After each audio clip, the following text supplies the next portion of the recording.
More music, more variety. Star 101.3. It's Marcus and Sandy, 724. Good morning. We were just talking about breaking up via text, and Marcus is very against it. You have always been, you got to do it in person. I'm very against any emotional conversation via text. It's got to be done in person. And the reason this came up was because yesterday was apparently Red Tuesday. It's the number one day that people get broken up with. Yeah. Because the pressure of Valentine's Day is too great. I've always done it in person. And the only reason I say do this is because it's the hardest human interaction you will ever have.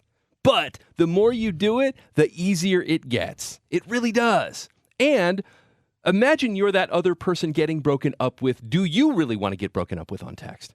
No. You're a human being. You have feelings. So as long as I've been dating, I break up in person, and I'll never forget. Sometimes it's more awkward than others. Mm-hmm. One of the more awkward moments was I was dating this girl in San Francisco in the early 90s. She didn't have a car. I was the only one with a car because she lived in the city. And about 3 or 4 months into it, I knew she wasn't the one for me, but now you don't know how to get out of it. Because, you go by the house on the weekends, you're hanging out, you're going on dates, maybe you're spending the night, everything's super comfortable, but she's not the one. But you're bored. She's not the one. But then months turn into a year and a half.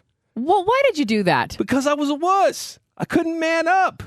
I'm not the only one. Don't look at me like I'm not. I just asked. You're just the one that's like, you got to get out of it. You got to do the right thing. But I was stay young. For like a year or two. I was young. I did not have the huevitos. I get it. So I've been there too.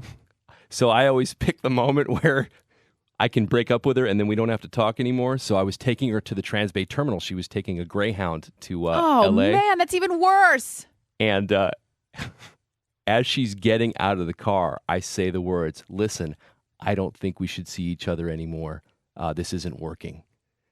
And then she looks back and she goes, "But I'm in love with you." Oh, God. Awkward. And I look at her and I go, "That's really nice of you to say, but I gotta go."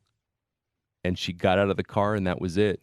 Last seen at the Transbay Terminal in 1998. God, that's even worse, Marcus. I actually would have preferred a text because then she's got the whole bus ride to think of it. And you know how you get on the bus? The windows, I didn't say I was perfect. The window's right there, and everything that passes you by is like a movie, and you try to make sense of it. She was probably crying, looking at her own reflection in the window. And then I took a deep breath, and somehow I felt like more of a man, even though now that we're recounting it, you're right, but text probably would have been better. Yeah, maybe a different place. In person, I understand, but maybe not when you just drop them off to be shipped somewhere else so they can think about it for a few hours. It's the only way out. But I will tell you something that cost me about $1,000 in therapy.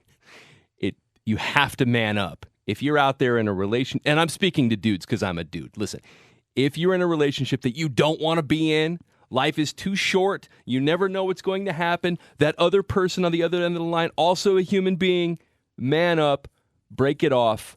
As someone who is now this is my second marriage. Listen, it gets better. I know it seems like it'll never get better, but it gets better, and that's about it. It goes both ways. You have to be brave enough to acknowledge your feelings, Correct. And if it's not working, correct, you deserve to be happy. So that's the only reason I wouldn't do any of these via text, except for that one time at the Transbay Terminal. Now I'm just a jerk. Now that I'm reflecting on it, anyway. I'm going to find her on Facebook and ask how she's doing.